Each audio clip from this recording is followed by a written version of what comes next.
So one thing that's really interesting to me now is, as we move towards the Web3 era and, we remove the middleman and musicians can speak directly to their audience. What's really interesting to me is this idea of like a creator economy where, a musician can almost reward their users, with whether it be NFTs or whether it be tokens for support. Will a musician have the ability to, essentially create their own token and reward their users with that for listening to their music or for, coming to their live events? Yeah, absolutely. I mean, that's kind of the whole also part of the platform is going to be it's going to be gamified, and so artists will get their own tokens, and they'll be able to reward their fans for doing all sorts of things. And then as they reward their fans will go up to different tiers. Where they will get access to more features of the platform. And this whole thing, though, that's really cool is as they as the fans get more active in the musician, then the musician actually will just make more money. And it's like, it's, with their token, it's kind of a virtuous cycle. That can also be used to lift up artists that are, that fans might not be as familiar with. It can be used for, environmental causes. We can reward all kinds of behavior, once people are on the platform. Yeah. But really, I think once musicians can be the creator economy. I mean, when you're talking about the technology of blockchain, you could use the same technology for visual art, photographs, all different kinds of art, and it's a game changer. It's gonna be huge. It's really exciting for us to be involved in this now. Yeah. It's like everybody pretty much is on these streaming platforms, and they're kind of in the dark, as far as like a connection with their fans goes. So this is going to be a real powerful connection that they can have with their fans, and I think it's just going to take music all kinds of directions, and super excited about it. So. Yeah, I really see the value in the direction that it could take. On Spotify currently, it just seems like that's a feature that's missing is that interaction with, because they essentially have accounts on there that is, the artist, and you can go on there and the artist can send you an email, sometimes and saying, we have something special for you. But it's just that connection is not there. And I think that connection would really provide an exponential value to both the artist and also the community. And also this idea of the community actually being able to own music. And, let's say they purchase the music, right when it comes out, they almost have something special. It was minted on that date. And, you were the first person to actually listen to the artist. And it really builds up this, like, I own a piece of this artist's work. And I think people really would find a lot of value in that. How does this connect to the Singularity Net ecosystem? You mentioned it a little bit. You mentioned that, essentially there's going to be AI to, provide tools for the artist, also reduce latency. How does that really work? And what other tools are offered to by the Singularity Net connection? We're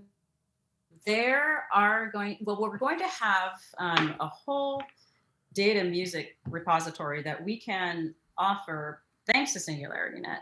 Ben Gertzel is our co-founder of Jam Galaxy. And what that's going to allow us to do is have artists actually earn money from any music or STEM tracks that they're actually uploading into our databases.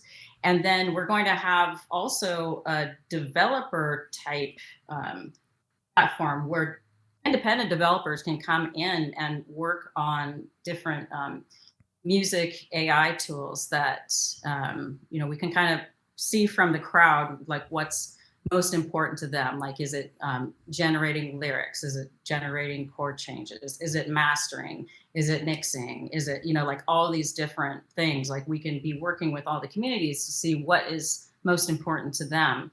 And then have independent developers come in through the system that Singularity Net already has. Then we'll be able to just create in like groups and independently really great tools based on all of the musicians' tracks that then the musicians can use to create more content, more NFTs, new songs, just things like that. So and get paid for use of their STEM tracks. Yeah. So that's a big part of this whole economy with Singularity is that the creators do get paid when their material is used to train the AI, Mhm. which you need large amounts of real data to be able to train the AI. Mhm. So Yeah. that's a loop we're also really excited in. Yeah, that is Yeah. pretty exciting. And when the AI is used also, whenever that model is used, yeah, like whoever helped train the model will get paid for the use of the model. So it's pretty cool. Well, I think my brain just expanded. It's neat. Yeah. Yeah, I remember when you guys told me that in person. it's- I think it was Ben that told me that. My brain exploded. I'm like, oh, that makes a lot of sense, you know? Yeah. I mean, it adds a whole new element that, the tech world and the music world, they're not quite connected. And that's what is kind of cool about us is like, we are musicians. We're like, I'm also a big AI tech nerd. And so, that's how I was like, wow, we can really bring these really cool things to just the, general listener, general public, that kind of thing. But we can put it in terms that will make it really easy for them to understand because, it's not the easy stuff you ask, but they don't necessarily need to, Well, speaking as Mr. Analog Man here, Yeah. who has not studied AI, Yeah. I would like to say that there was an article in the New York Times just this morning about how the AI algorithms are affecting listeners and kind of keeping, I think the phrase was, keeping listeners in an endless boomer cycle. That's why I brought up Bob Seger. But I think you really, as a musician, you can't help but think about how people hear your music or why they don't hear your music, and it's all these algorithms. And that's a big part of the work that we're going to do with Singularity Net too, is have different differentiation on those algorithms, Yeah. Well, that's actually what it's a happened with Spotify. When Spotify was first released, it was this open platform where the algorithms were fair and it was based on attention and based on listens and time listened. And what happened was, the traditional music industry, they essentially labels. Yep, the labels, they took over Spotify. And now when you get on there and you see the music that's being promoted, it's being promoted because the labels paid Spotify to promote that music. So that's how you get really caught in the endless loop of, mainstream traditional music, is because that's what you're shown on Spotify. The algorithm itself is determined by the labels that, push the music. So, I always get on there and go to, music that you should like music that you haven't heard before. And, I've always liked that tab and I've always found new great music from it. But, it's interesting that I'm only, listening to what I'm being shown, Well, and that sucks. It really is not how it's supposed to be. But I do think, look, as human beings, there's a lot of great music in the world. There's more great music than we have time to listen to, most likely. I mean, in all honesty. Can guarantee that. But I think of those given songs, what's that? I said I can guarantee that there's more music than we can listen to that's good,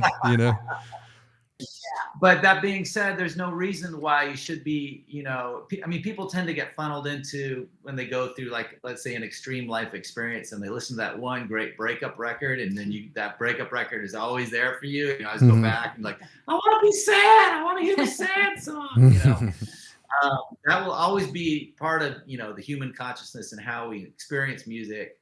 But there's also, one of the things that sort of depresses me about this article in the Times about algorithms was that we reinforce what we already know, right? And I would encourage future algorithms to make us uncomfortable. You know what I'm saying? Let's have that breakup record on the back burner. We always know where that is, but let's also have a different algorithm for learning about music and experiencing new artists. Yeah. And there will be, there's a lot of things you can do as the listener or as the artist to go in and actually pretty much tune your own algorithm based on what maybe you're interested in, instead of us saying, you might like this, and have it be, driven by profits. It's like, or sounds like. I mean, so much of it is sounds like. Or, it's guitar music, or it's post indie punk. Yeah, and you will be training your own algorithms, but then based on that, we'll be able to also have another area that it's going to be. You might like this, but it's actually based on algorithms that are similar to that type of music instead of music that other platforms would like to push for profit. So we're missing out on so much music right now, because of this problem. And so it's just, I think it's going to open up so many doors for both listeners and musicians. And the broader piece of this whole conversation is if you can create a better pay scale for artists through music on blockchain,